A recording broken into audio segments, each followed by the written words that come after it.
want to give you an opportunity to talk about you.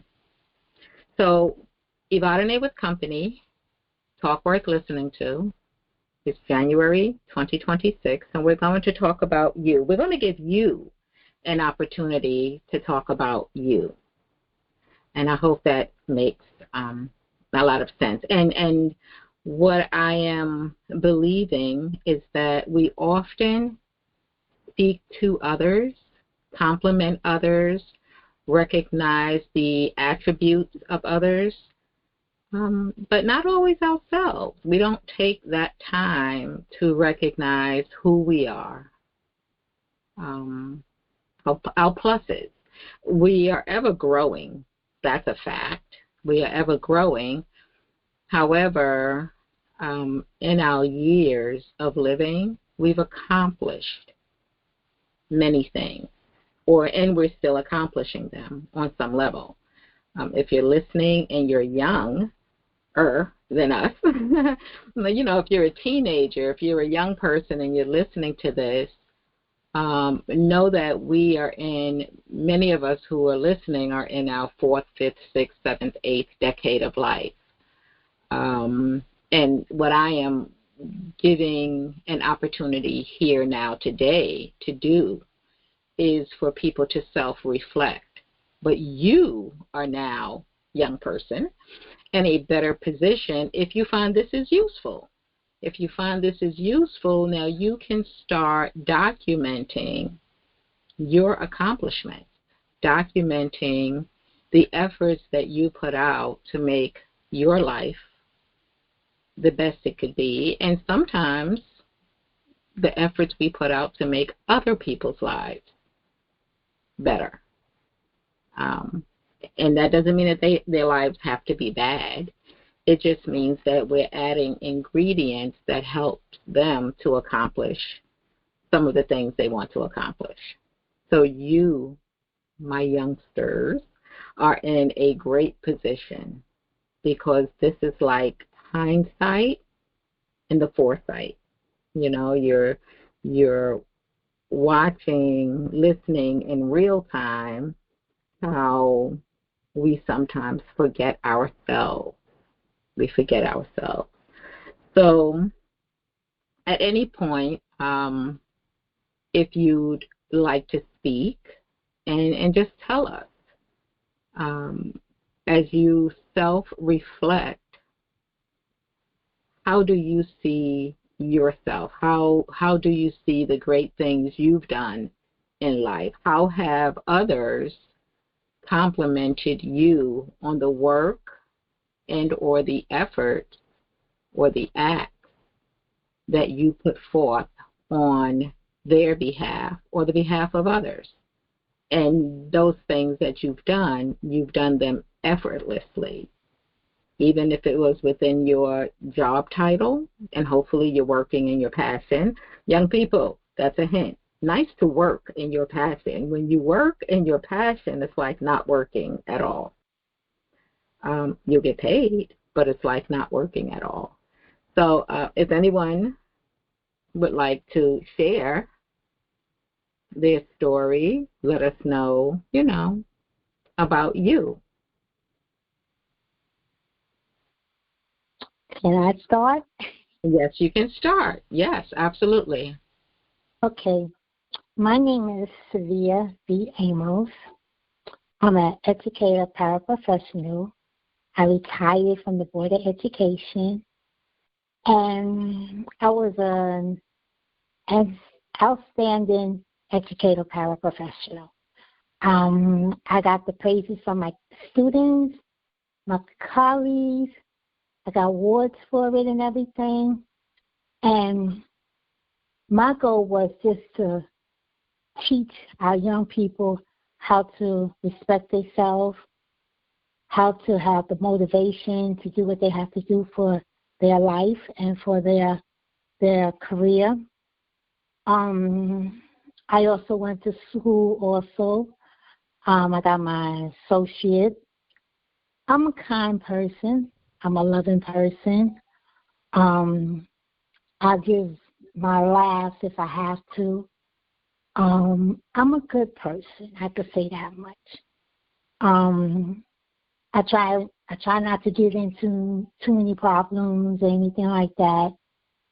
But working with the kids, they showed me a lot. They showed me a lot. They showed me a lot of what's going on with them and showing me how to better myself, you know, and also better them also, give them the nurturing that they need to know that there's people out here that cares for them.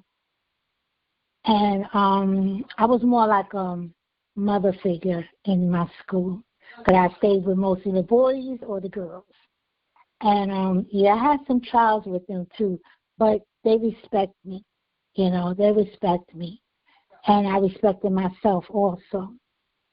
I was also in the union as a delegate and as executive board and everything.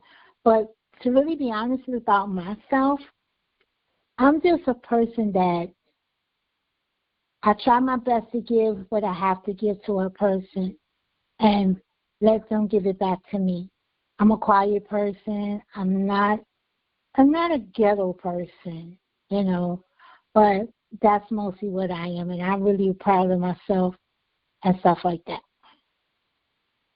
Wow, that's a wonderful story, because in your field with the young people, you were helping foundations to be established. Yes. You were assisting, because people don't realize our young people are and us too. We were in school like 6 hours or more if we were in after school out of the day, which Yes. means that the professionals who worked in that school was a second family to us and to the young people. Mm-hmm. And so the support you provided was an extension of the home life. And it Yes. helps to, it helps to put things in place for our young people. They get to see a difference, not Yes. good, not bad. They just get to see a difference. Right. And then for you to rise in the levels that you rose in within the Department of Education and then with the union, it Yes. really showed your dedication and your ability. Yes. I thank you for that. Did you have anything else? Well, hold on. And I am proud of you as well. And I think, like, so here's a question. Since you're first, I'll put you on the spot. Okay, Do you feel like this topic and your opportunity to express you is valuable? Yes. Even though I could say another thing too, even though I was going through a lot, you know, I'm type 2 diabetic also. I'm an amputee woman also, and I've been through a lot and stuff. But working in the schools and seeing how these kids is only looking for someone to talk to, not someone to nag them, curse them out or anything. They want someone to hear them. They want someone to really know what they're talking about, you know. And with me, that's what I was. I was a good listener. I wasn't a bad person. I wasn't a bad paraprofessional or anything. I listened. If I could help them, we did what we had to do. Majority of my kids, they passed their classes, they went to college, everything. I did everything that I could in my power to help them out. In my personal life, I went to school also, and I got my BA. I was supposed to get my bachelor, but due to the fact of my illness and stuff, I never got my bachelor's, but I got my associate. So I knew how it felt like going back to school and getting the homework together, getting this together, bugging out and stuff like that. I can understand how these young kids are really feeling and stuff like that. But for me, I did get the praises, you know, and I got the praises in my awards. I got the praises in My coworkers saying, Ms. Amos, you're doing a good job. Keep up the work. Keep up the work. And then I went into the union. That's when I really, really was active in, because I didn't take too much of what was going on and stuff like that. And I just voiced my opinion. Some people said, boy, you can voice your opinion. You voice it real good. I said, no, I see the things that's going on, and I just don't like it, and stuff like that. That's right. But out of my travels and stuff, I said I've been I'm going to say it in a nice way, I've been a damn good para, number one, a beautiful person, number two, and I'm looking for some adventures now. Like I said, I retired. I've been retired for almost 2 years from the board. I didn't want to retire, but I had to retire because of my illness, because I was like amputee, and I know no board of education was not going to take an amputee working with them kids, or if I was on a wheelchair or if I was on a walker. I looked at all of that before I even decided to retire. And I know how companies are. Sometimes they say they want to have the accountability to do what they have to do, but in reality, no. So I just said, something, let me retire. It hurted when I retired. I still miss my school. I still miss the kids and stuff like that. But now I got to find me something to fill that gap. I got to find me something to fill that gap. So once I get myself together, then I'm going to start finding something to fill that gap. Right now, I got a situation right now that I have to handle first, and then after I handle that situation, then I handle the other one. But I just wanted to say that I'm proud of myself. I accomplished just about everything, but not all. But I could say that I'm good. You're good, and you're going to get gooder, because it sounds like you're not finished yet. You're just in another phase of life with, as you said, when you went back to school, it helped you to understand, I'm going to use the word, the challenges that the students are facing with keeping everything in order and making sure you have your work and making sure you have your supplies and making sure that you're getting there on time and that the reports are in on time, all the making sures. Challenges are not always a negative, especially when you can reflect and look at how well you accomplished those challenges, right? Yes. They do say, would you agree? Yes. Yes, I do. Thank you. And like I said, I've been through it. And so let's mention this. There are many people who should hopefully be listening to this, because it's going to be on YouTube, and I am going to give you my email right now. It's teamfollowme@yahoo.com. We have many people who have physical challenges, and they are in need of housing, appropriate housing that comes with all the necessary facilities for them to be able to move around and get around in their personal home. So if you are aware and or involved in any of the housing departments in New York City, and I'm going to say anywhere, depending on where you are, because people will call us for many things. So in New York, if you are familiar with any housing for the disabled that has the correct, housing for the disabled and the non-disabled, but accessibility. Definitely we need to have the elevator in the buildings and different things like that. So if you are aware of any programs, anywhere that anyone could apply or circumvent the process, can you please just let us know? Glenn, if that's you, is that you? Because your background is coming through. Yes. So how do you link it? No, it's not me. Yes, it's *6. There's something in the background. Maybe it's Siva? Yeah. I was on mute. Okay, thank you. Maybe it's not you. Thank you. I'm sorry. I apologize. Welcome, Glenn. If you have background noise, if you could just mute yourself for a minute. Yeah, I'm but on we, mute now. thank you.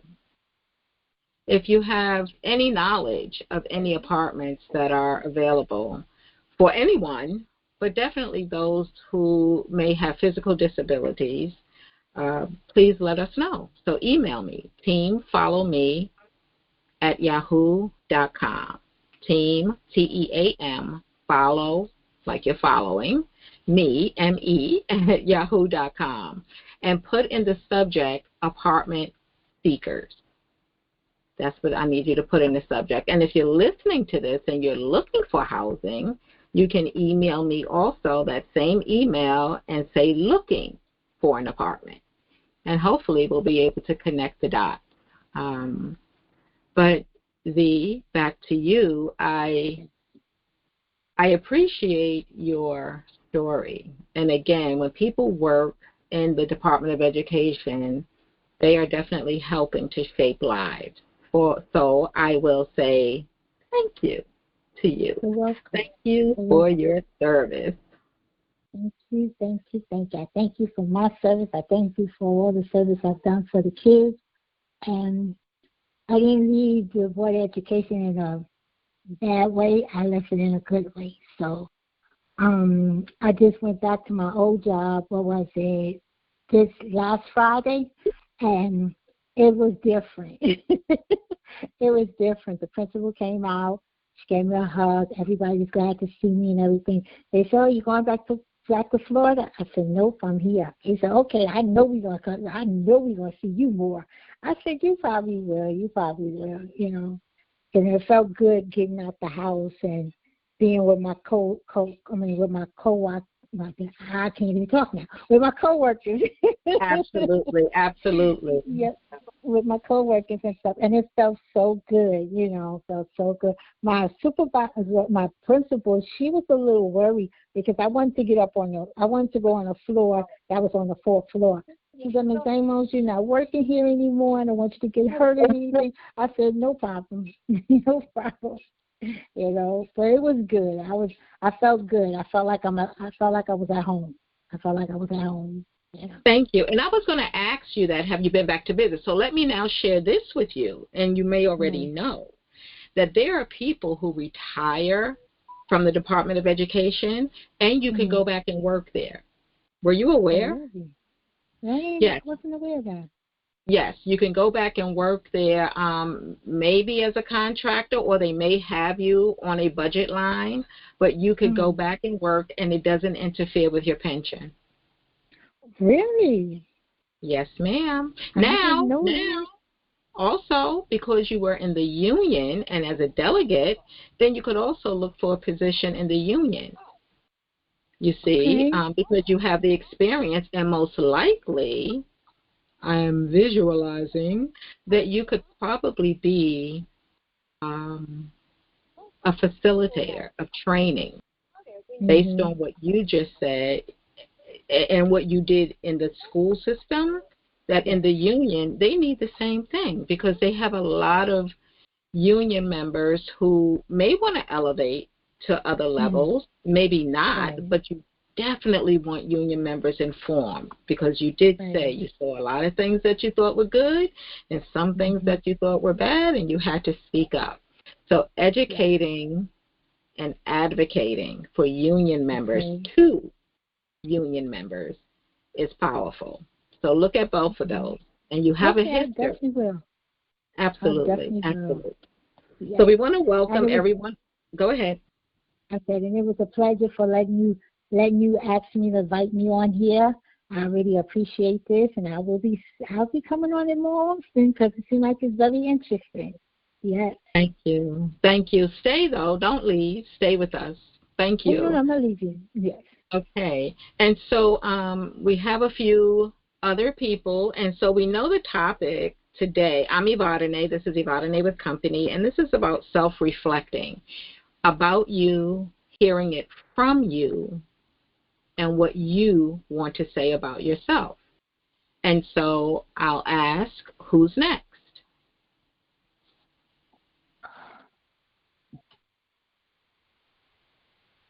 You should unmute so you can tell us all about you. Who's next? So, hello. This is Audrey Graves. Can you hear me? Oh, I can hear you. Welcome, Audrey Graves. Thank you so much. Okay, I wasn't quite sure what the subject was today, so I'm glad you said that. I was trying to get the Zoom, but it didn't seem to be working. So, so it's not Zoom, it's Huddle. It's Huddle. Yeah, I saw that. Yeah, I'd have to download a new thing, but then it was asking for a meeting number, and I didn't know that, so I just said, you know what? When I saw that it had the phone, I just said I'll go to the phone. I appreciate that. I'm sorry about that. Thank you. That's okay. You remember me, though, right? I do remember you. You are me. So, ladies and gentlemen, this is Audrey. We're like kind of twinsies. Yes. We're twinsies. I am an actual twin, but you met me at the Bailey's Cafe. Bailey's Cafe. There you go. That's Bailey's right. Cafe. I also worked in education first as a parent coordinator, and then I became a community associate. But prior to that, I was a legal coordinator, a.k.a. law librarian for the Department of Corrections for like 25 years. So, what is it that you want to know? Well, a lot of times, thank you for that. Thank you also for your service. The young lady who spoke before you came from the Department of Education as a para and also a delegate with the union. So this is going to be an educating experience. I'm so happy. But what we want to talk about or hear about today is you talking about you, how you see you, because so it's self-reflection. We oftentimes compliment others on the different things that we see they do, but we don't always compliment ourselves. We don't always, we know, we either look in the mirror or look at our certificates or look at our paycheck, and we recognize that we are doing, but for us to literally out of our mouths speak about ourselves, we don't always do that. Not introducing ourselves to someone, because you did a great job at Bailey's Cafe. That was wonderful. But she's going to tell us a lot about herself, and hoping that we're going to have a segment, Meet the Authors. So, ladies and gentlemen, I now introduce you to maybe our first author. Right, Audrey?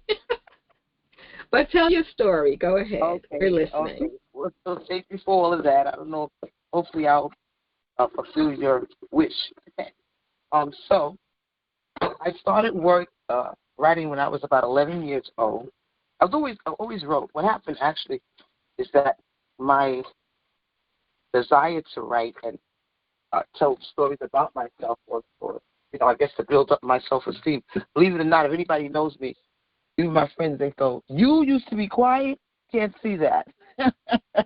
But I was, and we had a school aide when I was in 5th grade when I graduated from public school. Miss Cook, she gave me a journal, very beautiful journal, and I started writing. She told me, she's always said, stop letting these girls tease you. Have built up some confidence. You can write. She said, I don't know if I'm going to see you, but I see great things in you. She told me this as I was about 10, 11 years old, and that kind of stuck with me. And when I got into, we were busted out, so to speak. I grew up in the 60s. My grandmother, I did have a twin brother. My grandmother didn't want us to go to the local school. She thought it would be better for us to be integrated, so to speak. I can't say that was all that good, because the first year was fine, the 6th grade, but after that, we were chased to the train station and stuff like that, so that was kind of crazy. Anyway, we had a teacher. I was in a class, the only African-American child in the class, and had this teacher that as long as I got the answers right, it was fine. But if I got one thing wrong, oh, my gosh, this man acted like the world was coming to an end. And he really had a lot of pets. one day he asked us to write a poem about Halloween. Now, I don't know if you probably would remember this because I think you may be as old as me. I'm not really sure, but the thing is that when we used to celebrate Halloween, it was a fun thing. It wasn't like really demonic like I see a lot of it today. It wasn't, we wore big like clown costumes or we made up costumes, and my grandparents. So it was just a fun time like that. Not to go off into too many other stories. What happened was he said for us to write this poem, and I decided, well, we had to write it on a Friday, and he said we'll come back Monday and review it. And so I wrote this poem, and I kind of put it after the night before Christmas. It was like the night before Halloween, all through the town. Nobody was stirring, not even the laughing clowns. That's the only part I really remember. But when we came back to school on Monday, he looks over. I was sitting right in the front of the classroom, again, only African American child in the class. And he said, "I reviewed your work this weekend," and I really was surprised because one person really stood out. And I just, I can't believe that they had this talent. He literally said that. I can't believe that they had this talent. So I'm saying to myself again, you talk about your pet Abby, because there was definitely some Jewish kids in the class. He was Jewish, and he picked those kids. But when he started reading my poem, I kind of just had my head down because it was like, I don't want to hear nothing unless you really got it right. And he started saying my poem, and when he said my name, everybody gasped and looked at me and like, oh, wow, that's such a nice poem. And, just imagine if you're in a classroom and you could imagine the climate, like I said, being the only African-American child in the classroom. And like I said, as long as I was in the smartest class, they wouldn't put me and my twin brother together. They told my grandparents, oh, no, they can't be in the same class. Mind you, there were 3 sets of twins that were Caucasian in my class, which I told my grandmother about.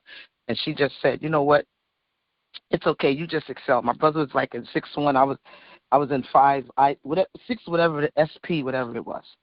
And so from that point on, I kind of got this desire, like, oh, I can write, and I can do this. So my first book was written in 2008. It's called The Flip Side of Me. Sold it on Amazon. Went through a third publisher, Ex Libris. Didn't know much what to do, but it was poems about love relationships and a bit of erotica. I had no idea that I could write any type of love poem. I always call it, that's my menopausal book, because I was going through menopause, and my husband would say, Audrey, you're not 25. And I was like, we ain't 99 either. Get with the program. And we started, I started writing these poems. We're still working, right? We're not 100. Right. We're still working. Right. Like, I like 40, 43, 44. I was really going through early, what they call peripause. But like I always say, a menopausal moment. And so I started writing these poems. I had a big entourage in the school. The principal kind of like bumped heads with me. So she always put me someplace. First, she put me right up front next to the security in an office there. But what happened was that became like the hangout spot for all the teachers. Like, I had a serious entourage: Italian, Caribbean, Chinese, Italian. These women, about 6 or 7 of them, and they would have their lunch with me. And I said, "Oh, I started writing these poems last night," because that was my way of getting, getting. I was frustrated because my husband, like I said, he wanted downtime, and I was like, "No, it's time to move." And started writing these poems, and they were a bit erotic, but again with decency and order, because I do follow principles as being a Christian woman. And make a long story short, they kept telling me, Audrey, you wrote that last night. You need to publish this. Oh my God, how did you do that? It sounds so good. And I started telling stories because my husband and I promised each other 40 years. So I started writing it from a perspective of a woman who is married, and they gave 40. We gave at least 40 years of love. I'm happy to say, through God's favor, this year makes 47 years we've been together. Mm-hmm. And I truly am blessed. My husband, he could be a pain sometimes, But I'm sure I'm a pain to him too because I dole out cigarettes to him when he shouldn't be smoking because he had a stroke a couple of years ago. Anyway, I wrote these poems, and when the book came out in 2008, Christian Times did a story on me. I used a pseudonym. Wait. Christian Times did a story on you about black love and erotica? No. Yes? About the book. Okay. What I was told was, and I told him, well, just read it. You have to read it. The book is not salacious. It's not saying, I'm not doing F-bombs and B-bombs and all, but it's talking about love. And I wrote it in 4 different parts. Getting it, needing it, to treasure it, and then some. And so I looked at myself as 40 years down the line, how are we going to relate to each other based on those topics. And thus the chapters, it's like, it's just a great book. Not because I wrote it, but that book literally sold on. It's still selling on Amazon, but it was. Excuse me, beat. It is a great book, and because you wrote it. Don't say not because. It is a great book, and because you wrote it. It came from a great source. Ownership. Thank you. And tell us the name of the book again slowly. The Flip Side of Me. Oh wow. And I got that right. The name I use is Audrey G. It's Audrey Bassett, like Angela Bassett, Audrey Bassett. Audrey Bassett, The Flip Side of Me. Yeah. Now, Amazon sold it visibly for 17 years. I don't know why, but somewhere in November of 2025, somebody called me because people still buying the book. I mean, they've bought copies. There's people I know bought 3 or 4 copies just to give to friends. And somebody called me to say, well, your book is not there. What do you mean it's not there?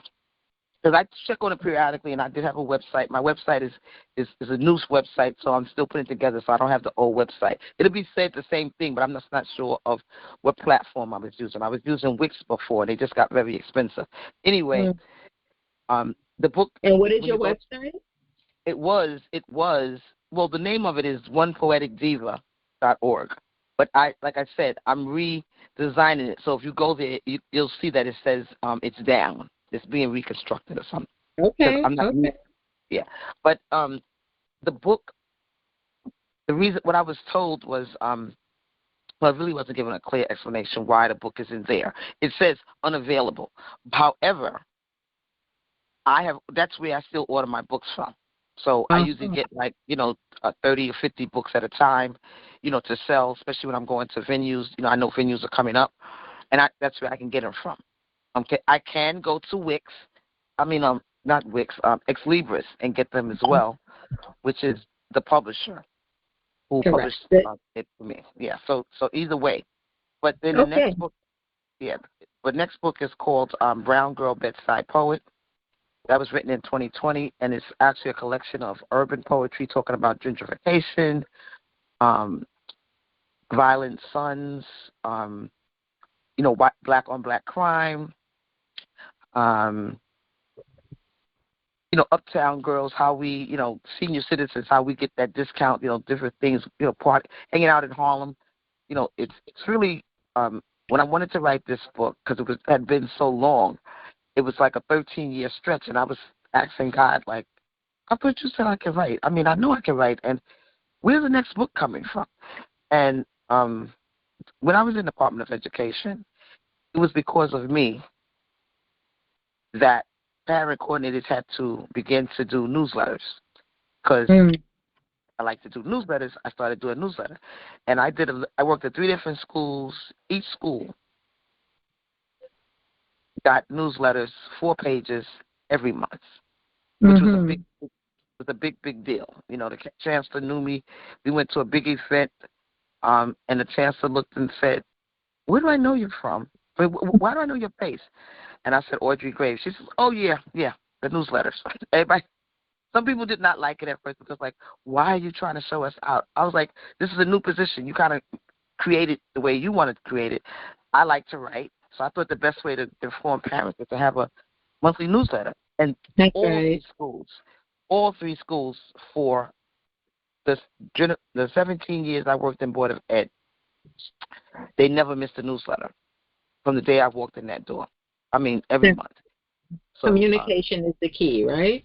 Right. And Communication. to me, I also saw it as, God answered my prayer, saying, well, I'm just preparing you. Sometimes, we always say, you try to rush God. And why I can't, it was 13 years ago I wrote this book. Why I'm not writing a book? Until the Holy Spirit clearly said, I'm preparing you for your book. You're writing. You're still writing. And rave reviews. Parents, I never had a problem getting parents into the schools. I worked in Queens, at Brooklyn first, at Automotive High School, which is out in Greenpoint. East New York. A lot of parents did not come out because they saw no reason to come out. School was not a friendly place for parents. I had parent appreciation programs. I had did something with the art teacher with all the artwork. We did like a Egyptian Black History program. Packed. They had never seen nothing like this before. And I used the newsletter for my advertisement. Like, guess what's coming up? Come out and celebrate your children. And believe me, they did. That's right.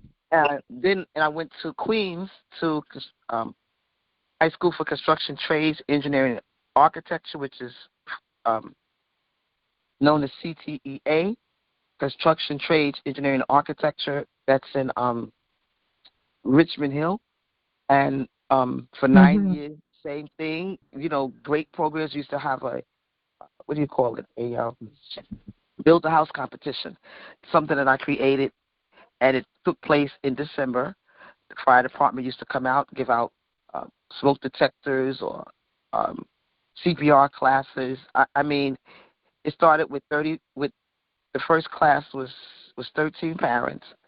So that's 23. Well, 7 parents. Excuse me, 7 parents, 7 children, 14. The next year it went to 35. The next year it went to like 85. By the time we finished, by the time I left there 9 years, it took up 3 classrooms on a Saturday. Wow. With snow on the ground like this.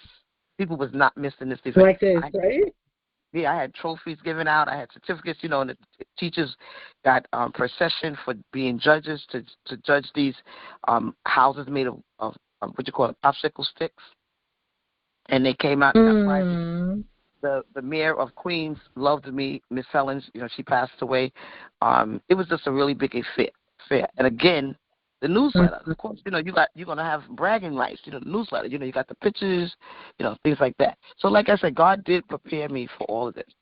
And then this in 2025, I wrote my first children's book. It's called Elijah's Son. That's on Amazon now. It's Elijah, and then Son, Son.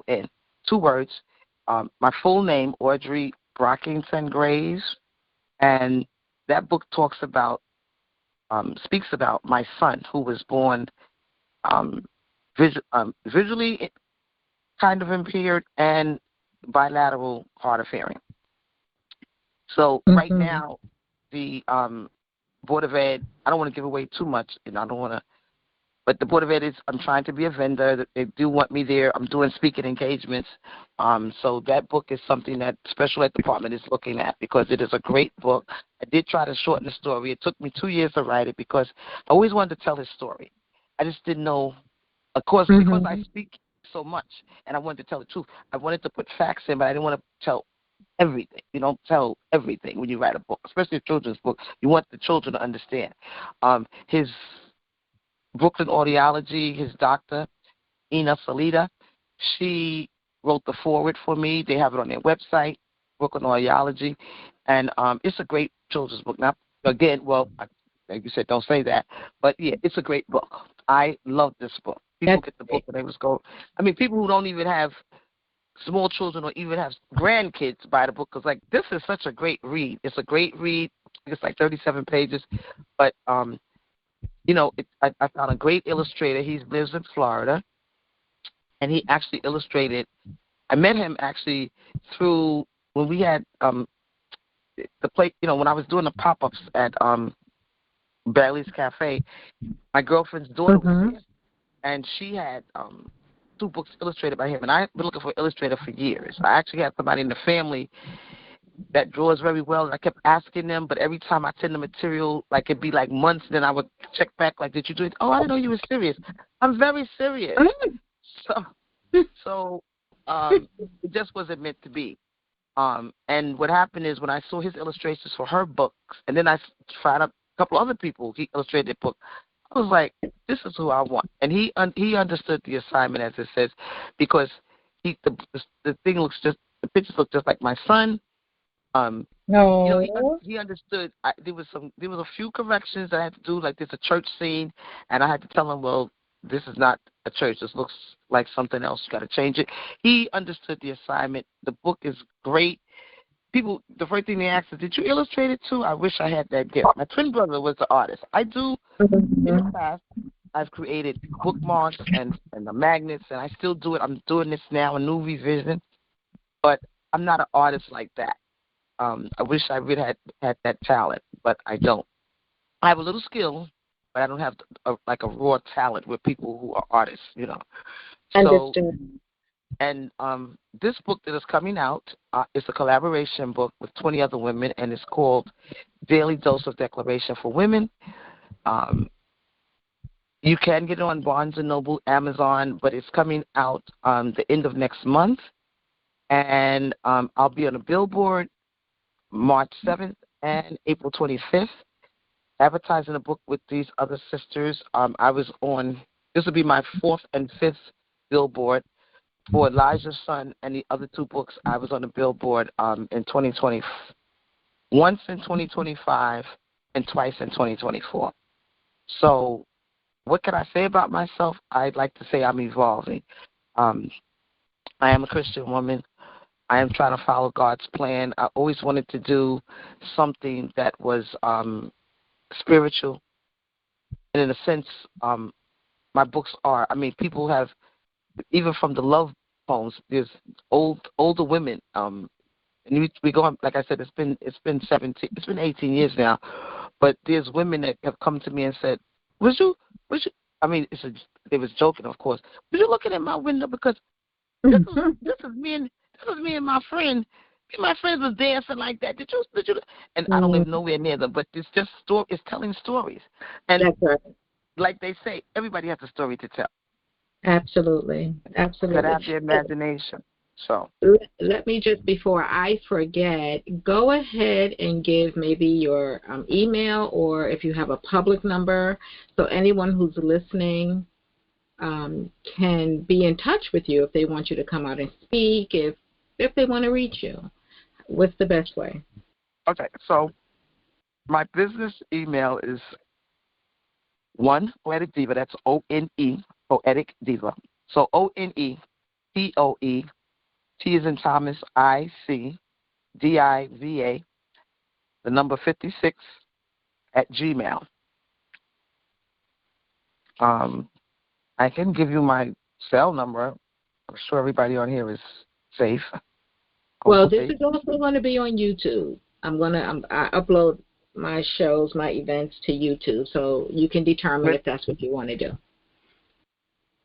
That I won't give. I have a Google phone number, but I don't know it offhand. So just let them refer to the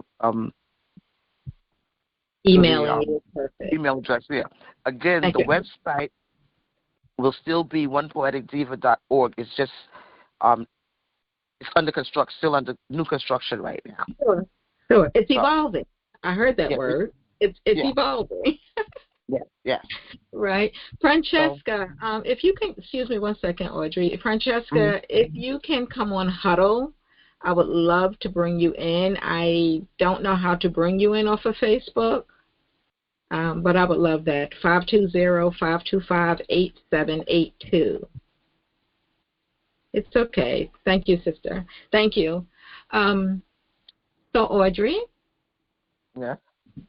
I am hoping that when we start this segment of Meet the Author, you've done a very good job here. And there's so much more to you. You design things, don't you? There's something else you do. Yeah, I do the bookmarks and the magnet. That. Correct. Yes.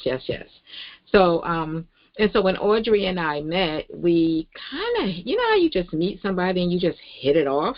You just hit it off.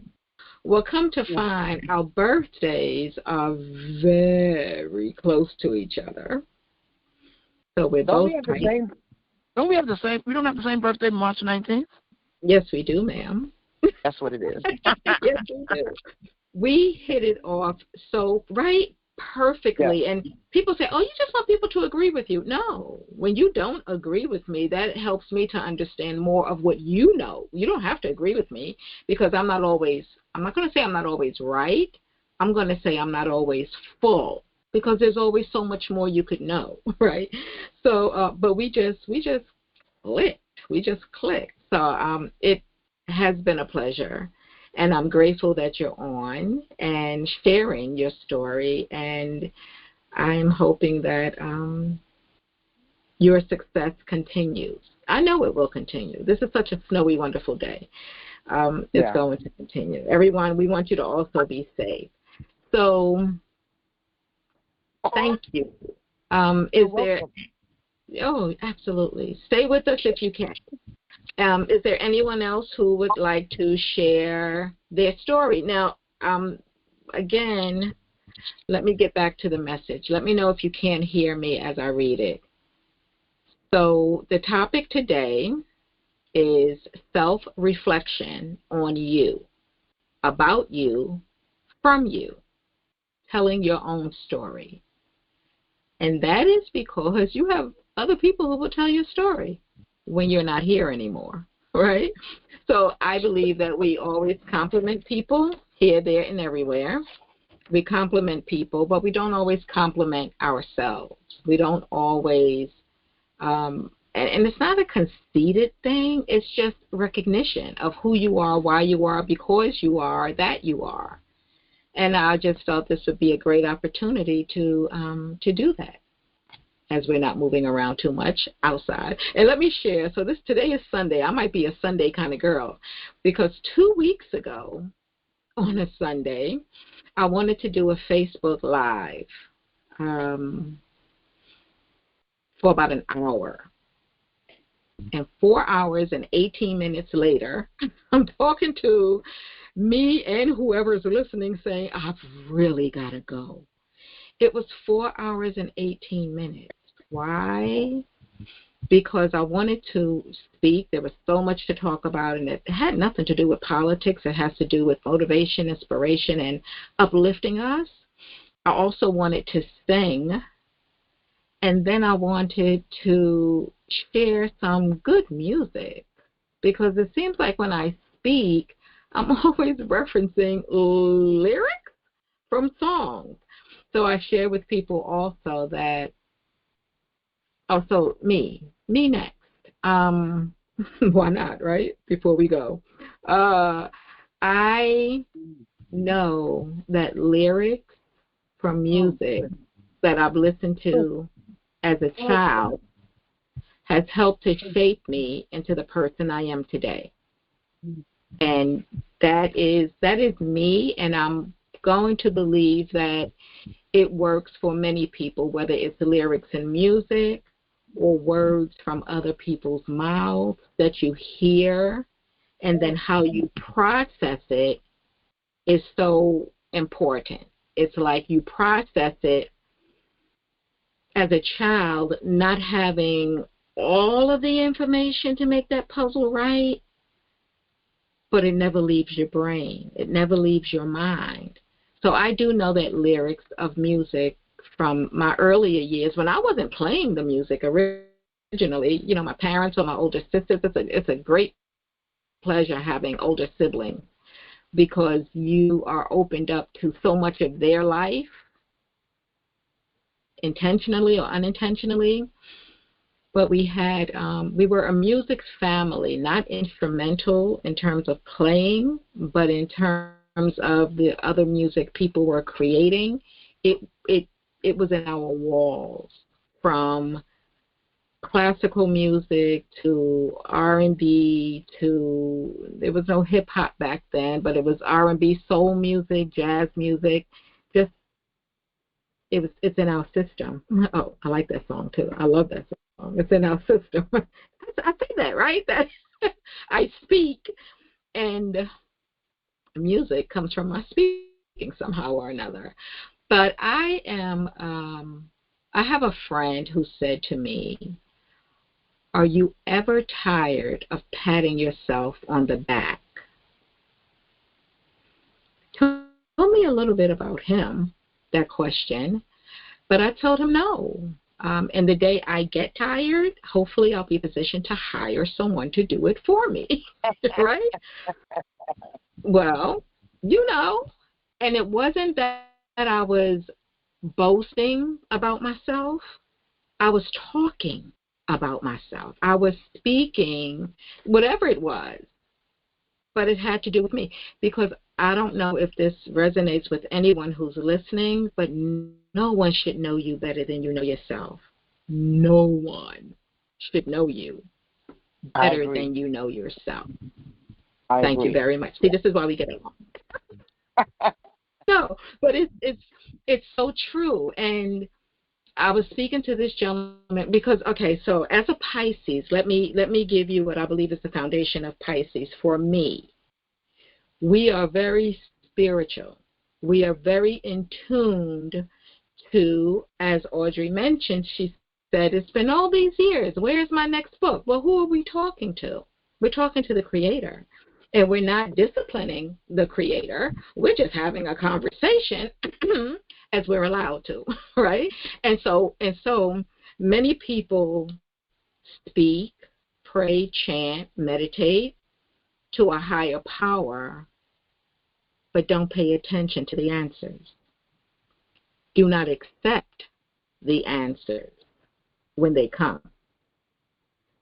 So I keep very short hair. I really like it. It allows me to get ready quickly in the morning or in the evening, whenever I need to get ready. But I also now say that it kind of clears the way for my transmitters to receive the information from my Creator. It doesn't have to go through hair and braids and curls and all that other stuff. It's just like, whoop, done. Because time is short, So I need to get my responses quickly. I need to get the information that I'm supposed to be delivering. And so that's the other thing about me. I am a receiver and a deliverer of information.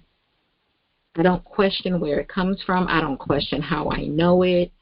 I just give it. Now, it's in context to a conversation, but it's nothing that I've studied or researched. Other people are doing that, and they're doing that, again, because the Creator has guided them to do that. They share it the way they share it, and we all do what we do in the way that we do it. We're not all the same. Thank heavens. I mean, all the heavens, all around us, that we're not all the same. This is also something that I recognize. And I share this with people who will compliment me. Oops, I'm sideways on Facebook. Now I'm upright. Who will compliment me. I'll say to them, if you see it, you are it. Whether you're doing something with it or not, you may not need to. It may not be your thing to do. But if you can see it, you are it. And they appreciate that. The other thing that I do, have a great every day. That's how I do my best to end conversations. Have a great every day. I mean, I see you again. I remember going to this church on Christmas many years ago, just to accompany someone. And it was Christmas Eve. And the pastor said in his prayer, careful, he didn't say careful, I'm saying be careful. In his prayer, he prayed that everyone stayed safe until New Year's Eve. I took a deep breath because my eyes weren't closed. I learned from Jim Jones, I'm not going to close my eyes. I'm not going to drink the Kool-Aid. I'm not going to eat the muffins. I'm not going to do this whole thing that everybody's doing. But everyone had closed their eyes. They had their hands open. That was the new thing, having your hands open as you're praying. Like if you don't have hands, it don't work. I'm sorry. I'm sorry. But when that man clearly said, everyone stay healthy until New Year's Eve, I would have never, ever, ever, ever, ever, ever returned back to that church again, because that was money. Christmas Eve, New Year's Eve, Easter, those are high times in church. And church services have tithes, you know. Stay safe until New Year's Eve. So people implant ideas in your mind subliminally and directly, and then you walk in that implantation. You walk in it.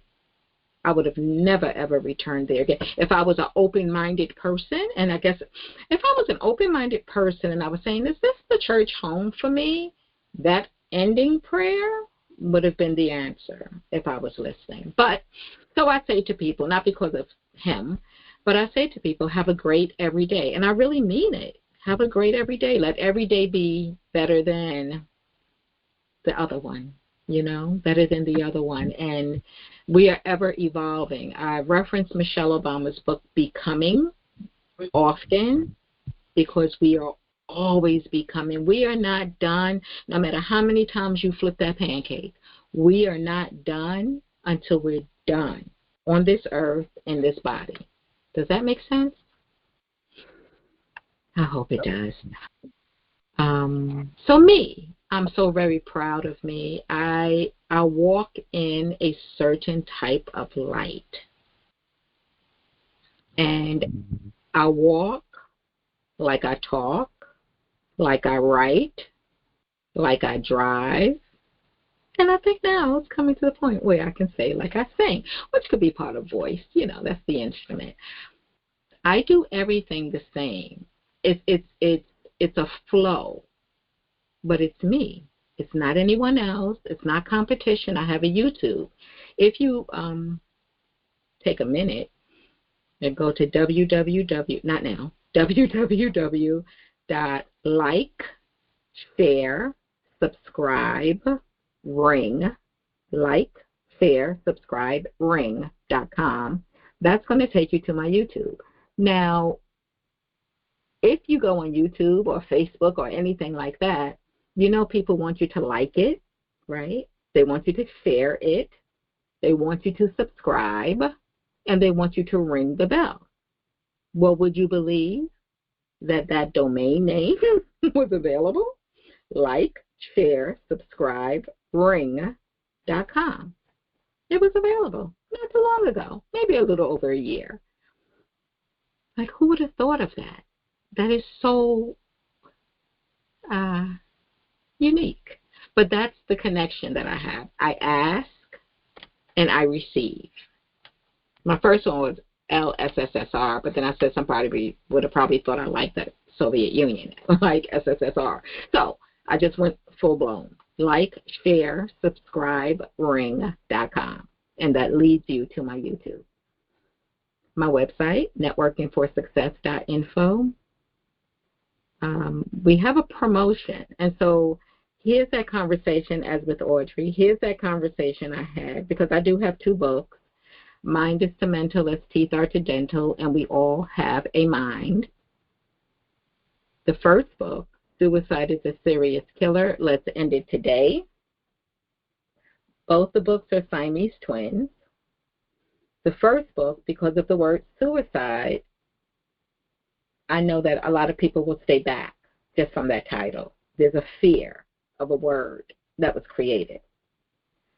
So I spoke to my co-author, and I said, I need a softer title, but the same content. This went on for 4 days, but every time I said it, I would hear in my head, it's right in front of your face.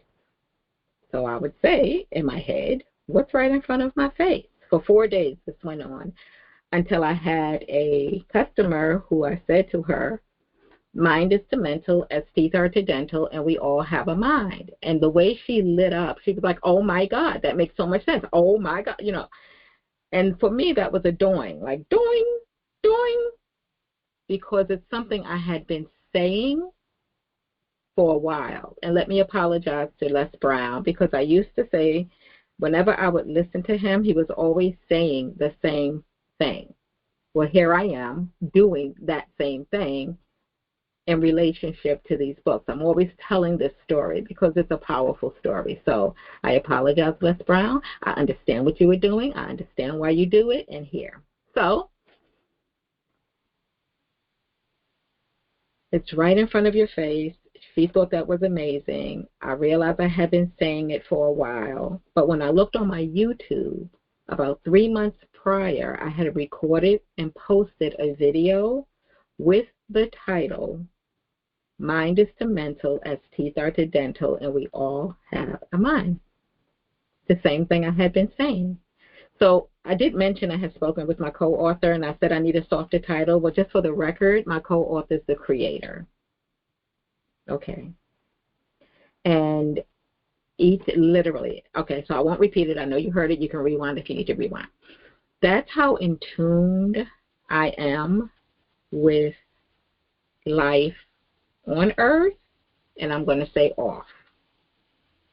I believe we are electrical beings with flesh and features, and that electricity carries, it connects. If you don't believe we are electrical beings, just remember putting on a sweater one day and feeling a shock and you weren't plugged into the wall, right?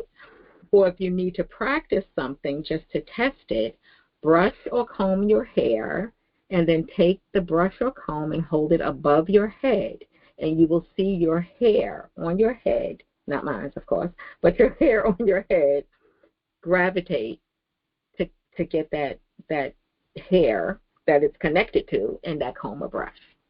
We are powerful. Oh, did I mention? We are powerful. And the sooner we know our power, and everybody might have a different one, the sooner we know it, the sooner we connect, the better off we will be. Not everybody's going to do everything, but let's talk about me. I'm going to turn this back over to you. I'm hoping that there's someone who's ready to share themselves with us. Who's next?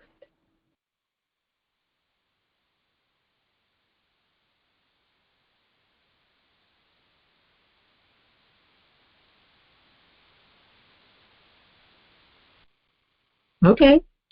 How many people? Do you know how many people are online? On this one, I think it's about 6. Hold on. It's 5 now. 2 people dropped off. Yeah. And I have 1, 2, 3 people on Facebook. But please, on Facebook, if you want to comment, can you please come over? Let me see if I can bring you in. Hold on. Oh, wait, I might be able to bring you in. If you would like to speak, I'm going to try to bring you in on Facebook.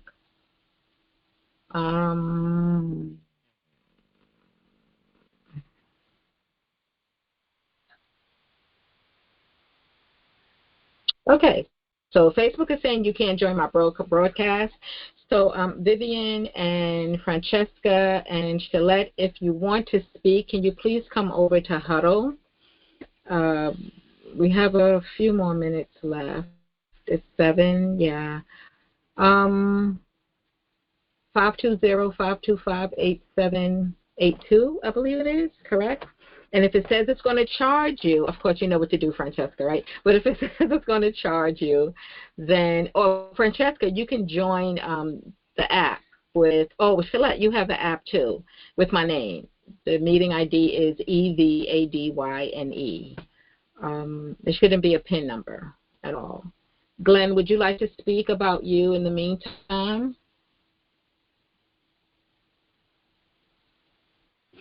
No, I was wondering what could I share, but couldn't think of anything. So let me interview you. You ready? Well, so the topic is self-reflection. I was going to say I can volunteer to pat you on the back. I was wondering actually what does a job pay? I was wait. No. You already volunteered. Do you understand what I take those volunteer words means? back. I can volunteer just to show you that I'm the best backpacker. You're the best back patter, you know? Yeah. That's so cute. That's cute. So, self-reflection. What do you want to be known for? What are you most proud of? What are you most proud of yourself? Well, I enjoy speaking God's word. God has given me the ministry of reconciliation and the word of reconciliation. And I believe it to the end that I share it with other people. I would like to be a better teacher, but that takes some work.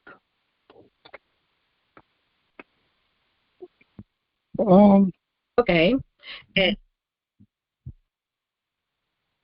I go have ahead. taught.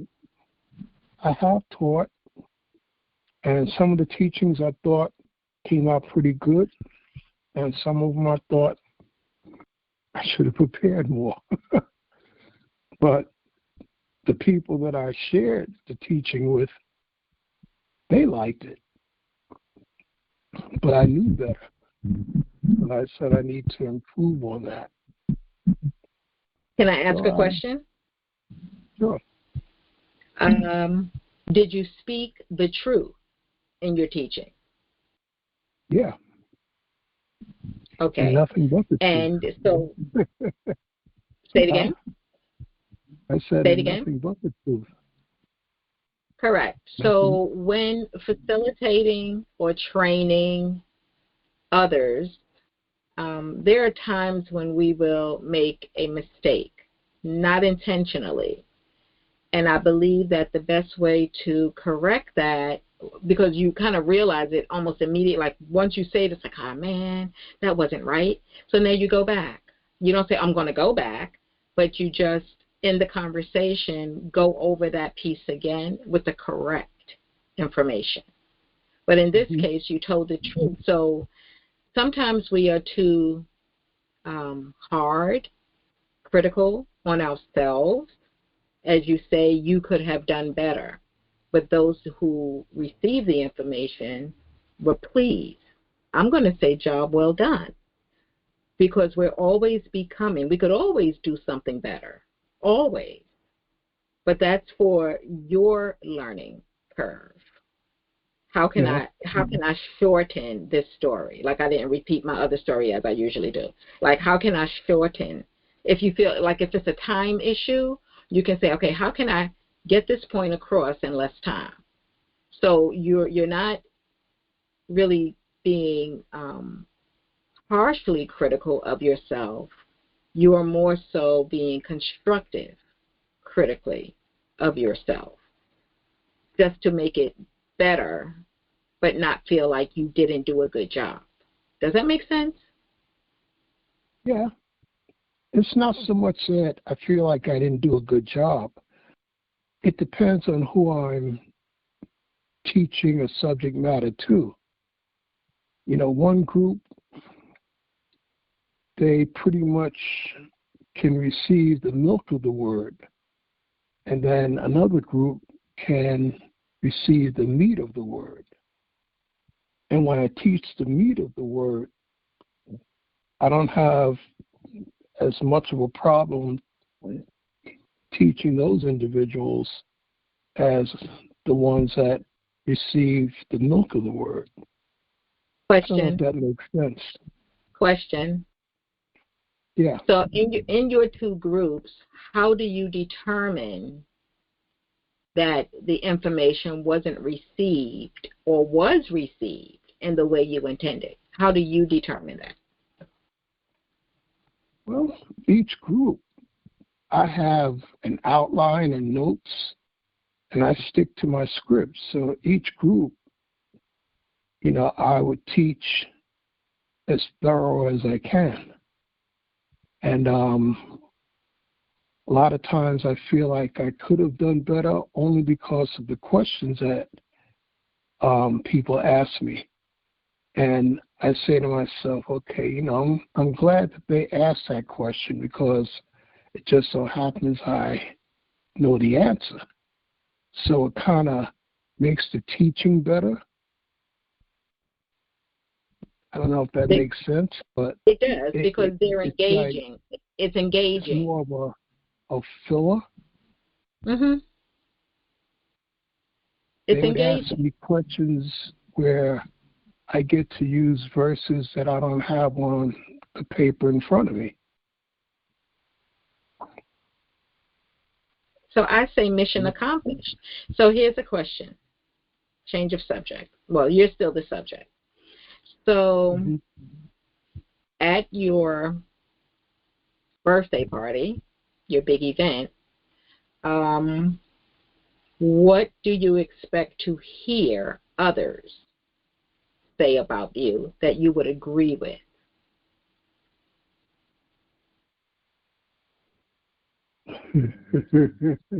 I'm laughing because I'm thinking, didn't you mean eulogy? But Didn't I mean who? Eulogy. No, it would be, it could, so I like this today because, again, for some people, it's giving them that first time to talk about themselves in a way where it's okay. You're not going to be judged. You're not going to be called conceited or arrogant. You have a chance to say about yourself what you acknowledge, what you can compliment yourself on. So, yes, it could be a eulogy, too late to hear it, but I thought not to make it a eulogy, but instead to make it an honorable event, a roast. No, roast is going to be a joke. But like your birthday, that's what I chose. I chose a birthday celebration, and people are going to get up and speak about you. So what would you expect someone to say that you would agree with? Well, I try my best not to lie, and I'm a firm believer that you don't lose any real friends when you speak the truth in love. So if somebody asks me, yo, man, does my breast stink? I'm going to say, yes, it does. You want some gum, or, you want me to get you something for it? And to me, that's not putting the person down. You ask me a question. If you ask me, does this dress make me look fat? I'm not going to say, yes, it does.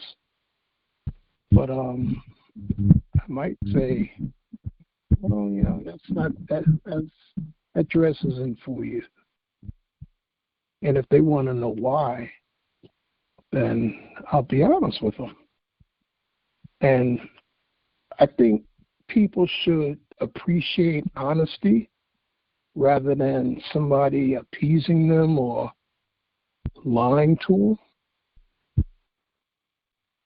And in the long run, people have called me and thanked me for the way I've dealt with them.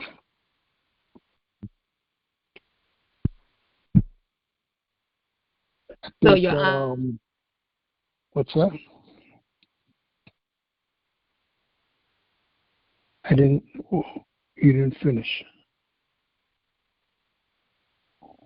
You still there? I don't hear you.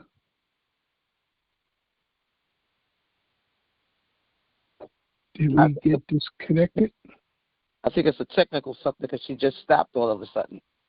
Yeah. So yeah, I can hear you. I hear her. I hear somebody, but I don't hear you, Evadyne. I think she might be having, I'm saying, this is Audrey. I'm thinking she's having some technical difficulty because she just stopped all of a sudden.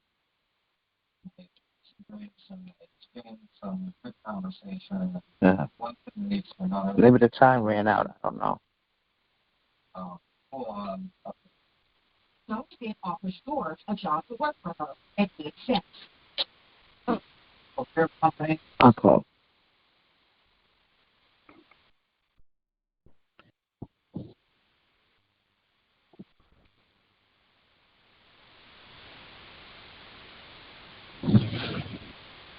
Okay, I don't know what happened. Yeah, neither do I. Obviously, she's having some difficulty. Maybe she was going to ask me a hard question and God blocked her.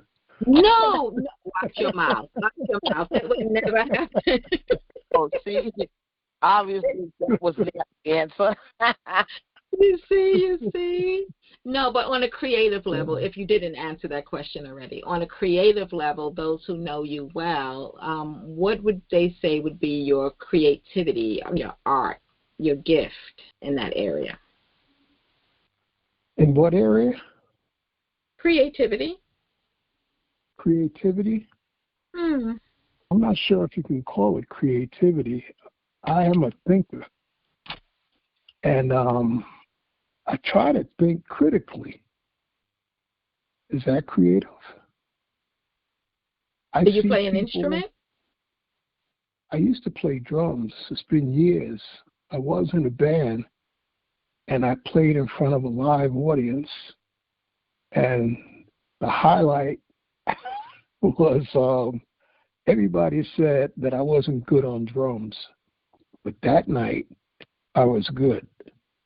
And everybody in the band was amazed at how I was playing. And I think it had something to do with adrenaline, because I never played in front of a live audience. So they all looked at each other, and I saw them giving a nod to each other. And then they looked at me, and they gave me a nod. And it's real, wow. It's real ironic. The bass player lives right next door to me. This was back in 1970. Right now? Yeah. And he looked at me and he nodded, and he mouthed, "Go ahead and take a solo." And they led me up to where I would do a solo, and I'm drumming. I'm hitting drums, cymbals. I'm doing this and that, not even really knowing what I'm doing. And everybody stopped dancing, and he ran up to the stage and looked at me. And that made me even do something else. And I went out there, and I realized I was out there for maybe, it seemed like half an hour, but it was probably like 3 minutes. And they were looking at me as to say, it's time to come back. So bring it in, brother. Bring it in. I was never good at going around a set, but this particular time I hit all the drums, clean, clear, the cymbals, and I told them when to come back in, and the crowd roared. Did they have that on video? I wish I had it on video. I invited all my friends to come. Well, one of them, Jeff, and there was a few more, and none of them showed up, but my mom and my sister showed up. And you should check and see if even from the venue.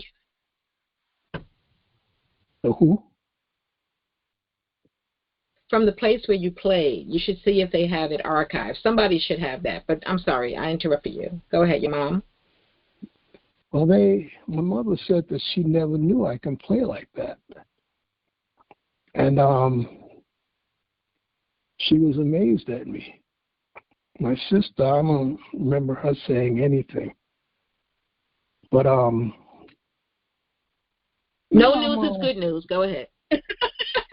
I'm a thinker. When I look at movies, I generally see things that other people don't see. I'm of the school of thought that we live in a spiritual world, so I line things up with Scripture as much as possible. And what's your birthday? March 16th. Continue. Oh, wow. And Mhm.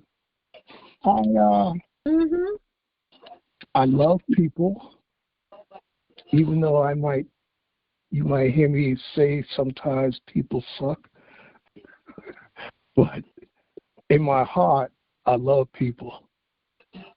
And I can dislike you, but if I see that you need help, I'm going to help you. And I'm going to do it from the heart. I'm not going to do it because I'm trying to kiss up to you or, be a phony. And as a result, a lot of times I've seen people change. And, I was just being me. People used to see me clean my bus windows. I drove a city bus.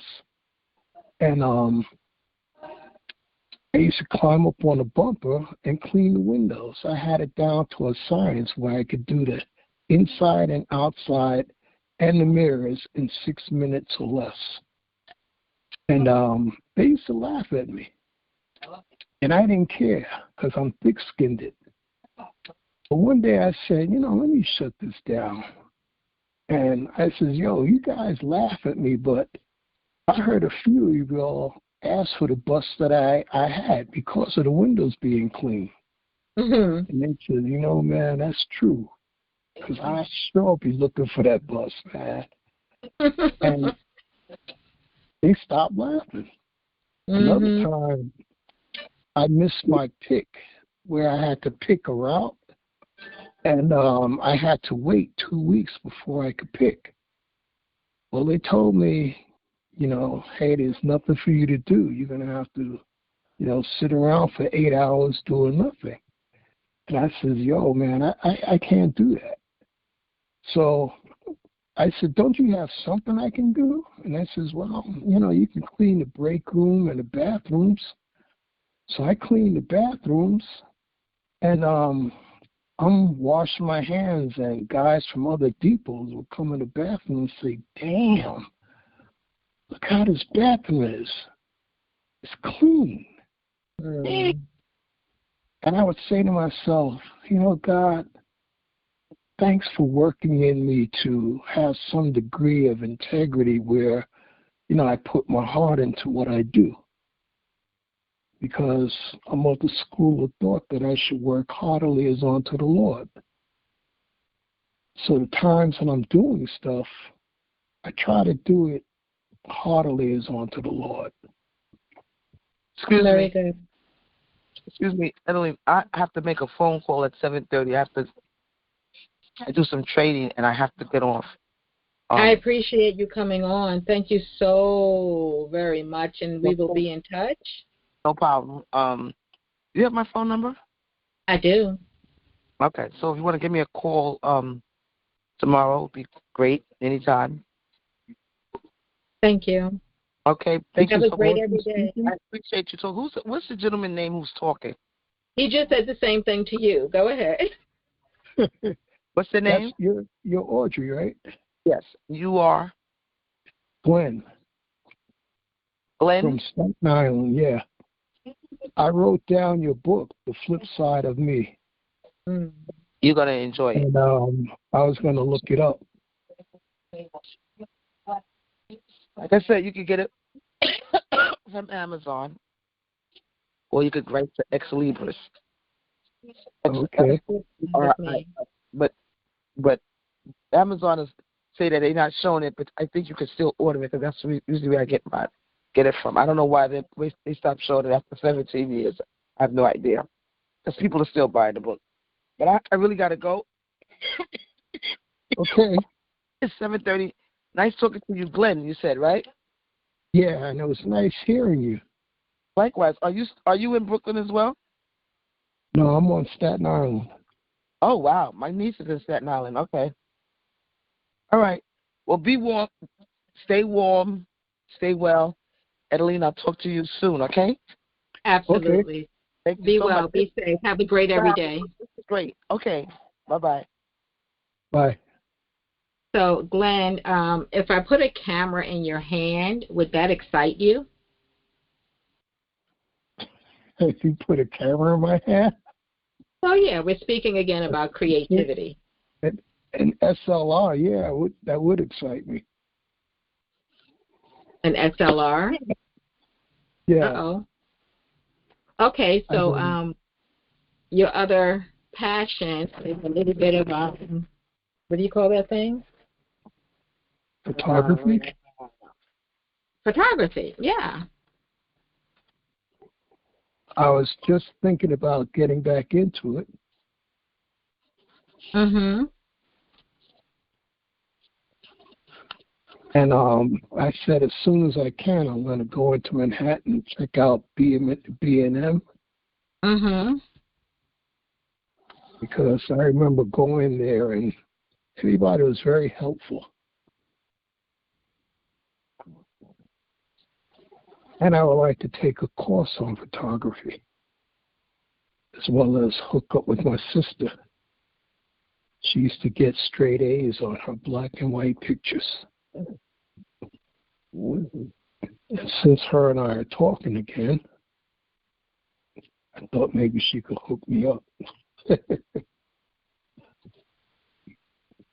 So let's talk about that just a little bit, just a little bit. So you have a passion for photography, and you may get back into it. That would be great. The sibling thing, not you per se, but as you mentioned, now that you're talking again, I just want to throw in a little note for people who are with siblings, meaning you have a sibling or 2 or 3 or 4 or 10 or 12, and sometimes you get stretched out of that relationship somehow or another. I always say that we are who we are because of our parents. We are where we are because of our parents.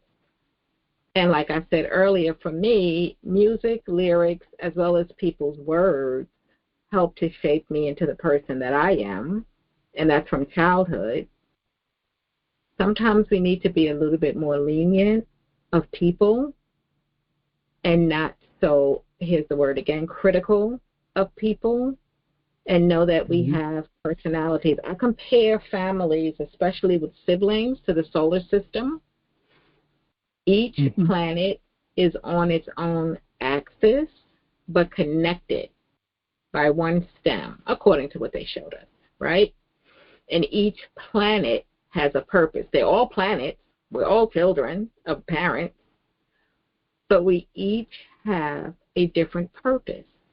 Sometimes it connects, and sometimes it doesn't. Does that make sense? Yeah. And we're not to necessarily be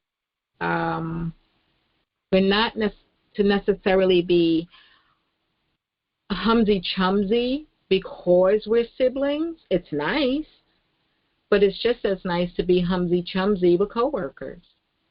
We don't want to force anything. We want to understand. We're all individuals living our own lives, and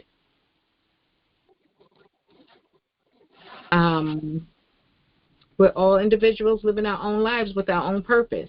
But know your purpose, know your passion, and don't let people throw you off of it. Also, and it's going to be siblings or outside people, don't let people trigger you.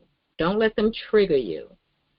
Especially if they know you well, they'll know what those triggers are. I say take a deep breath before responding. Take a deep breath, because you may realize it doesn't require a response at all. You may realize that. Exactly. And that's it doesn't something require. I've been practicing. Yes, that's very important. So you've been practicing it. Has it been working? Yeah. I practiced it on Jeff today. He started pressing my buttons, and I said, "Not today, Jeff. I know something." I know not to fall and sometimes into. Sometimes it's intentional on the other person. Sometimes it's intentional. Sometimes it's not. Again, just recognizing who we are. I had a gentleman ask me the other day who's known me most of my life, am I ever going to be happy? So Happy? I said, So I said, I am happy. And he says, no, you're not. You've never been happy. For your whole life, you've never been happy. And I'm thinking, okay, let me check. So he said this to me about 10 minutes after I realized. So I referenced him a conversation. We were at an appointment, and the lady technician, she said, are you a teacher? So I said, no. She said, but you're so patient and understanding, and you speak so well. At least, that's what she said, right? So I remembered the gentleman I had as a customer the night before. So as I'm sharing this with him, I giggled. So when I giggled, that's when I told him why I was giggling. Because, some people think that if you're laughing and there's nothing funny, that there's something wrong with you. So I was just trying to explain why I was laughing, why I chuckled. And I chuckled because I remember what she had just said. And then I remembered the night before this gentleman I was with. And I just said, good evening, how are you? How's your day? And he said, oh, my God, your voice. I said, okay. He says, no. And for the whole ride, he was trying to figure out the one word to describe what he was feeling about my voice. He says, you need to do something with it. But he couldn't come up with the word. And so that's why I chuckled. So I was thinking that this gentleman was thinking, back to that volunteer position of yours, that when I mentioned it to him, he's now under an impression that I need others to acknowledge me or I'm not happy. Something like that, I have no idea. But continue, Glenn. What's that? The last I'm listening word to you, said? though. Oh. Say it again. I tell people that you're very informative, and I love your voice. I tell people that if I could do weird science, I would use your voice. You or LaToya.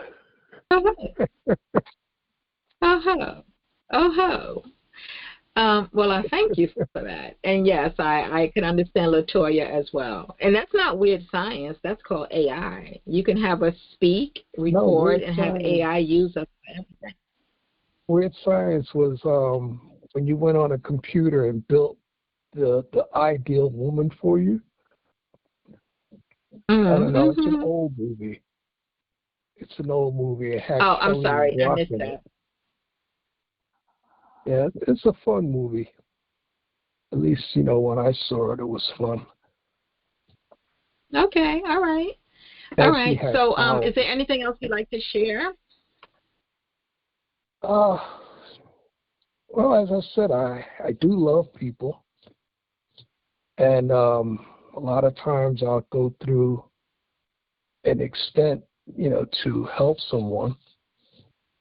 And, I don't do it for money. I don't do it for fame and recognition. In fact, sometimes they don't even know I'm helping them.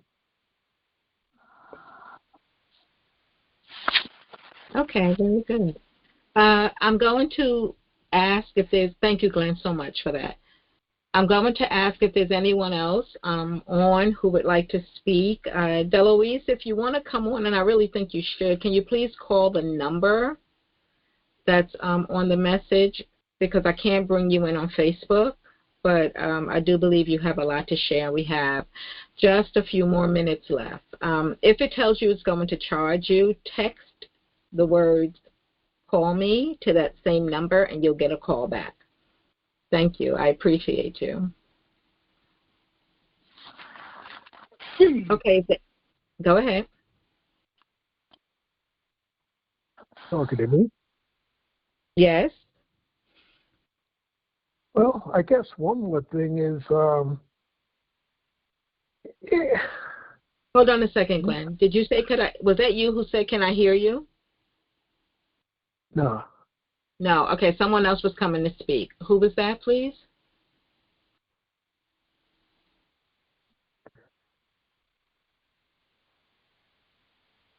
Audrey, were you speaking? I think Audrey signed off. No, we have another one. No, I wasn't, but I was just listening. It's quite interesting. I came on earlier from your invite, and it's pretty interesting. I like everything that was said. Audrey had very important information and great information with regards to the books.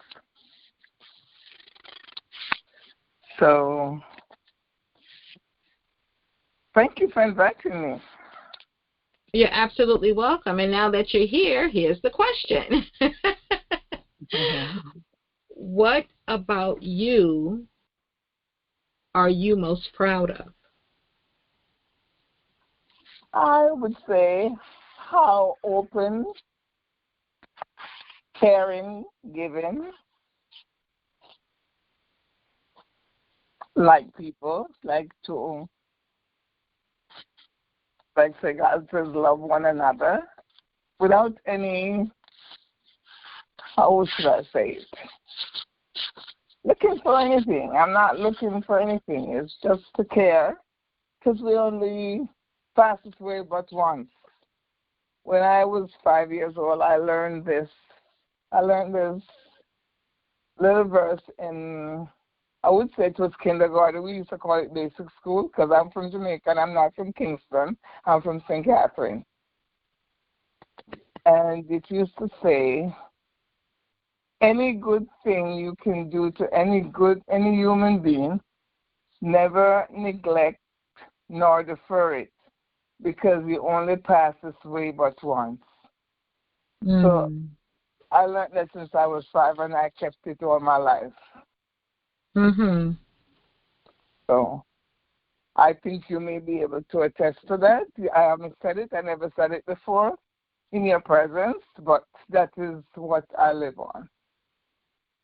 That's excellent. And so, what is your special quality?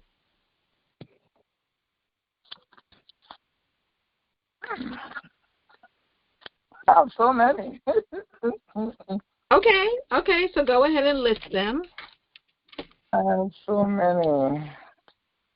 I like to share food, recipes, anything that I come across, and it's great. Spoken words. And now I like to do public speaking. I got some of it from when I worked for the health department, that they gave public speaking classes. And because of that, I was able to take the exam as an educator, so I could teach people how to do things, or what, health benefits you could share with people. So I became a public health educator. So I work for the asthma case management program, which I think I'll be retiring from soon. So I will work in the community in assisting people and giving them resources and knowledge that they can use to better themselves and their families. I will do individual and groups. I recently became, 2 years ago now, a chaplain. More than 2 years. 2 years have gone so fast and gone by so fast that I don't even know which years that I've accomplished these things. So It's quite a while. But I like what Mhm. I do. I like people, so I will share my thoughts, what I have learned, what I've acquired during my years. Mhm. I have worked with the health department for almost 30 years. Wow.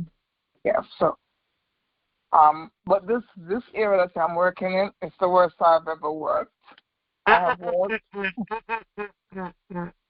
I'm sorry. All positive conversation. I didn't understand what you said. Did you say it's the worst?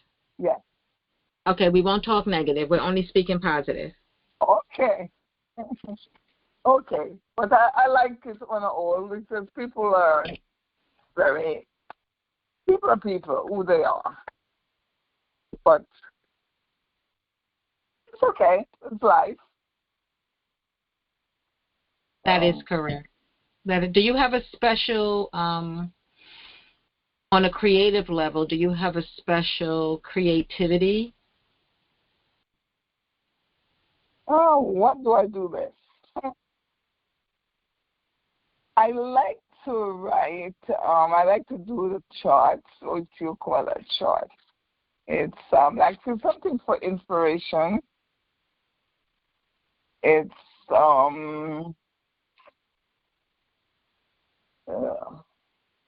at the end of the year we used to do that as young people.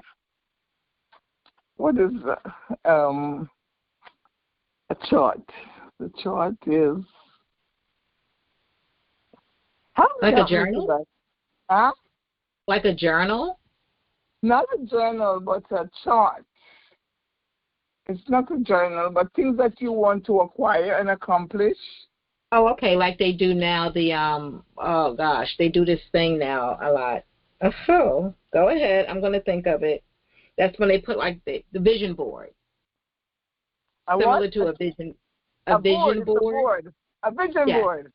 yes, I yes. like it. Okay, we won. Yes, I like the vision Ding, ding, board. ding, ding.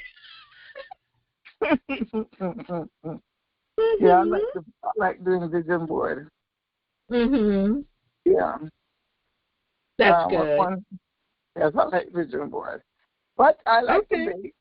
I'm a good cook. I like to cook. Sometimes, since I get older, I don't like to cook as much as when I was young. I remember as a young child, I used to be baking the cakes, and they were nice, really nice cakes. And my sister said to me, but our parents never appreciate our skills like now.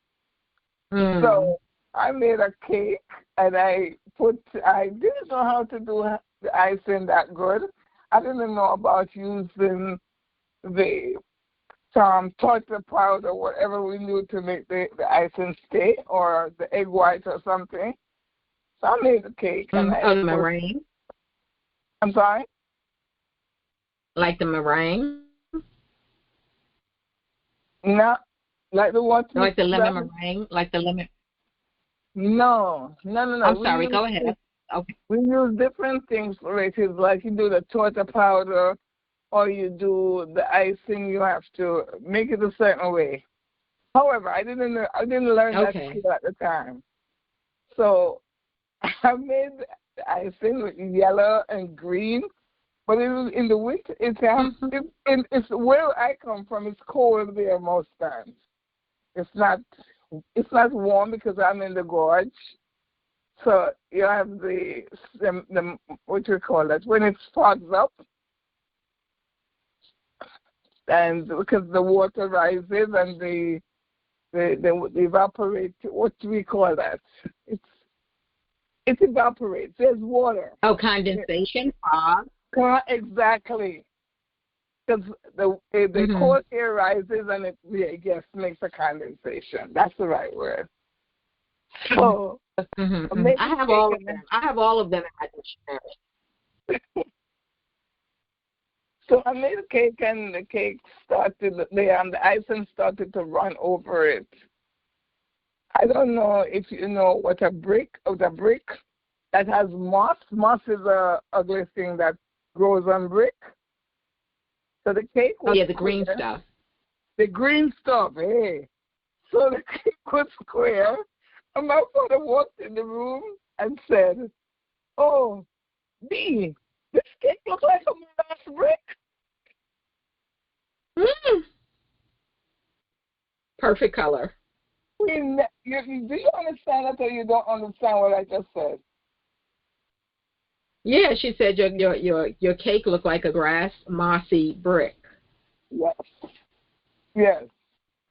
Exactly. And not exactly that way, but it looked like a brick. My sister and I were speaking about it a couple of days ago, and it was just after Christmas, and saying she'll never forget that. But the cake was good. I was going to ask you that. Was it good in the end? I'm Just sorry. a funny color, huh? It was like the green running into the other colors, and so they all run together. So it was the green that make it look that bad. That she was able to compare it to. Okay. So you're almost retired. And your retirement, what is your plan? my plan is to do community service, not all of it, and travel. Very good. I was invited to go to Congo, so I would love to go to Congo. So I have to save my money to go to Congo. Congo is a country. Is that a mission? It's not a mission trip. I don't know where my mission is going to be right now. Well, we have a mission due to the hurricane in Jamaica. Other people are going right now, but I didn't plan to go because I have a couple of setbacks. So I will wait until, the Master gives me the vision, the strength, and what to do. But right now, my plan is to go to Congo. I was invited to Congo. Okay, very good. What you say? I'm sorry? You said you were invited to the Congo? Yes. So I would love to go to the Congo, and I'm invited to Barbados. Most of my friends who have retired and have moved back to Barbados invited me to Barbados and St. Lucia and the Virgin Islands, the U.S. Virgin Islands, which is St. Thomas. I love St. Thomas. So if I was younger, I'd go and live and work in St. Thomas. I love St. Thomas. So on this snowy day, all you could imagine is your future of Caribbean warmth and travel, and that's beautiful. Is there anything you'd like to say in closing? I wish everyone, or pray, in wish, I'm not a fairy. I pray that God's great grace will be with everyone for this coming year, for good health, good company, good friends, everything that is good. I pray for everyone for this year that we have just begun. Thank you very much. I look forward in coming back to your program sometime that I could tell a little about myself. I'm sorry. Did I interrupt you? No, it's okay. It's okay. You'll come back and tell us about your travels. Yes. Thank you very much. Yes. Siva V, she was the first one to speak. Thank you very much, Audrey. V, you were the first one to speak, and so I'm going to ask you if there's anything else you'd like to say in closing. You've listened to everyone. Again, this is never about competition. I just wanted people to be able to talk about themselves out loud to others. We will be putting this on YouTube.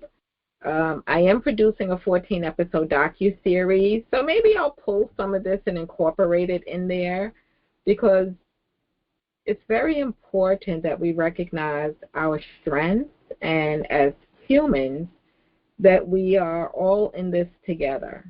So I may do that. But V, are you still there? You might be on mute, so you have to star 6.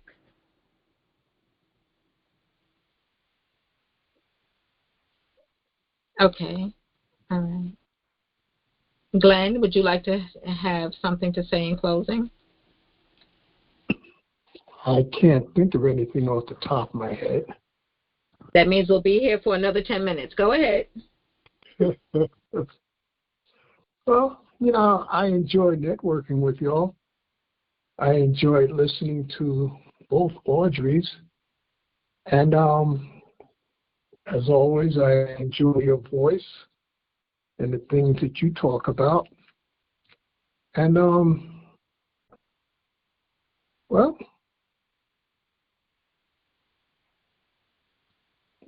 something I did meant to mention was, I don't know if this is going to sound right or not, but I love my people. And when I walk amongst us, I feel very comfortable.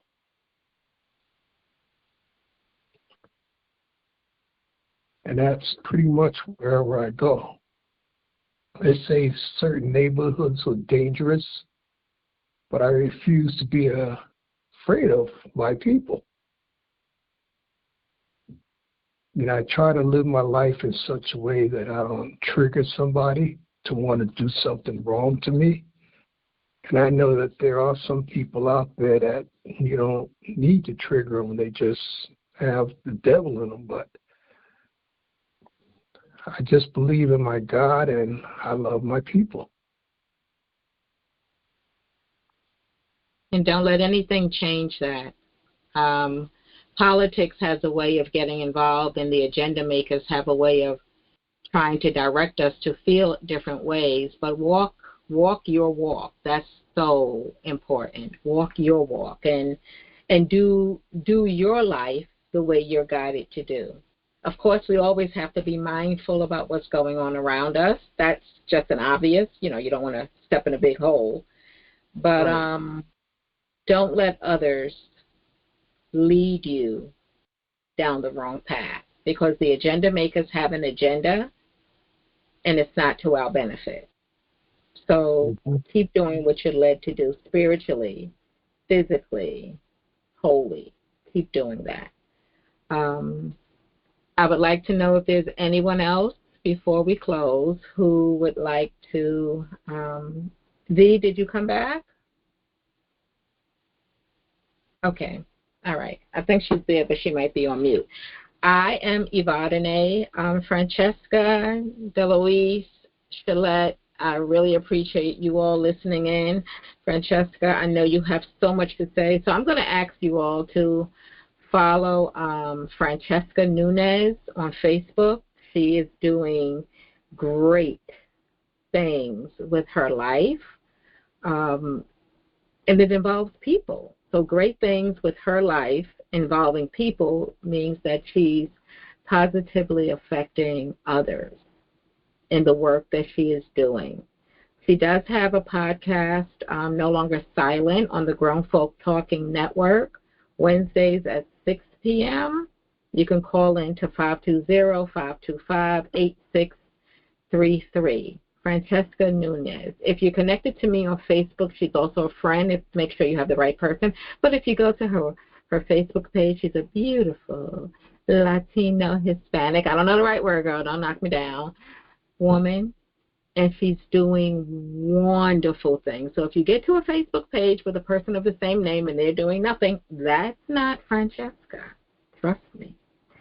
Deloise Wanamaker, you can look her up as well. She may become my manager for my speaking engagements and my books. We have to kind of sit down and have that deeper conversation. But Delloise, first name, Wanamaker, Wanamaker. You can look her up on Facebook as well. She's doing great things in promoting. She also works in the school system. So I thank you for your service, Deloise. As with I'm combining her name, Siva. She was on earlier.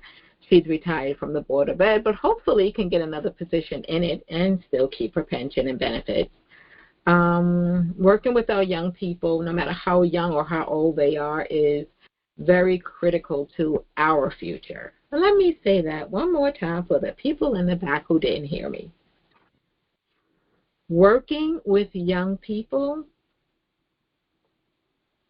is so very important because it means our future. Yeah. Right? Yep. Our future. Because they are the ones who, when we continue, hopefully, to get older, who we're going to need for anything and everything, the younger generation. So know that you're affecting them for the sake of us. Wow, that was so cool. See, I be getting it. I don't get it out. Say it again, Glenn. Makes sense. Makes a lot of sense. Makes a lot of sense. Absolutely. Visit my website, networkingforsuccess.info. You go to the promo page, and you will be able to support our book campaign, 1 million books into 1 million hands, hearts, minds, and homes. We are producing a 14-episode docuseries titled Minding Our Mental Wellness with All That Matters, because it all matters. And this is tax time, and I am an official registered tax preparer for over 15 years, affordable quality, referrals every year, so we must be doing something a little right. And we're open nationwide for virtual services. I'm not going to skip, hop, and jump to Kentucky or Indiana or Nebraska, definitely not Minnesota.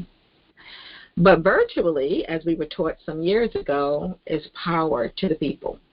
So virtually I can prepare nationwide. And if you go to my YouTube at www.likesharesubscribe.ring, like the bell, ring.com, you will find there many videos, but I do have one to help prepare you for taxes. I'm also an insurance agent, life insurance and Aflac. And people see Aflac, they see the duck, but they don't know if you're a policyholder, Aflac pays you for covered illnesses, accident, and cancer pre-screenings and wellness visits, and it's affordable. Let's have an insurance party. I'm going to put together an insurance party so you can invite your friends. It'll be virtual, and we'll talk about that because life insurance is not about death only. It's also about building wealth. So we are here, networking for success. That's what we're networking to do. I thank you all for listening in. I thank you all for contributing to this event. I wish you a great and the greatest every day possible. Bye-bye. Yeah.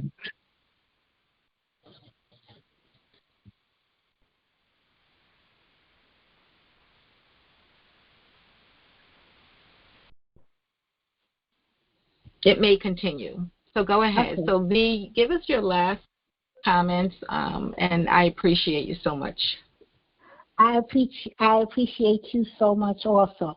Like I said, this is my first time being on this broadcast and everything, and I think I'm going to be on it a little more if I be invited again. And my last words are, please be safe, keep yourself warm, and just believe in God, and just be happy. Just have that happiness about you. Just smile, keep the smileness, and just keep believing that everything is going to be all right. Because I know everything going to be all right with me. So I got to keep that up for myself too. But my last words are, God loves you, I love you, and thank y'all for letting me be here on the broadcast. And I really, really, really enjoyed it. I listened to it through the whole thing, and I listened to everybody talk. I like the ideas and everything, and they're giving me some more ideas to do something for myself also. So it might be something nice that be coming my way, and I'll definitely share it with y'all and stuff like that. And I just want to say thank you, and thank you.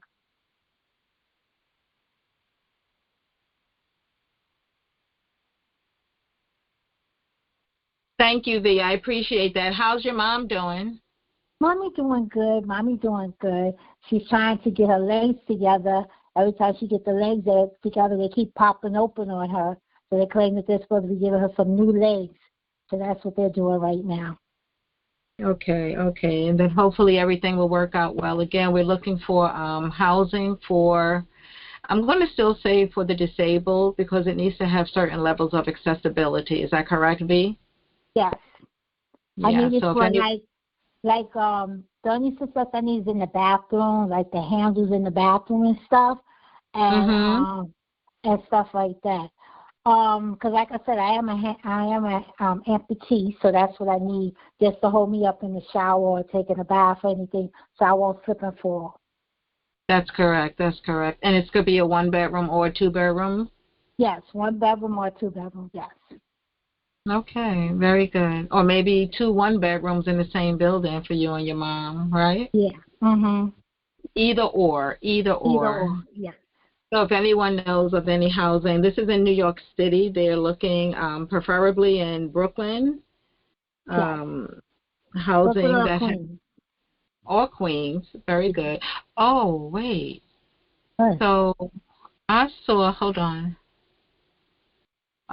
Leroy Comrie had some building on Upton, I think, for the being disabled. I think so. I'm going to look into that. Okay. I'll send it to you. Queens. Okay. Mhm. That's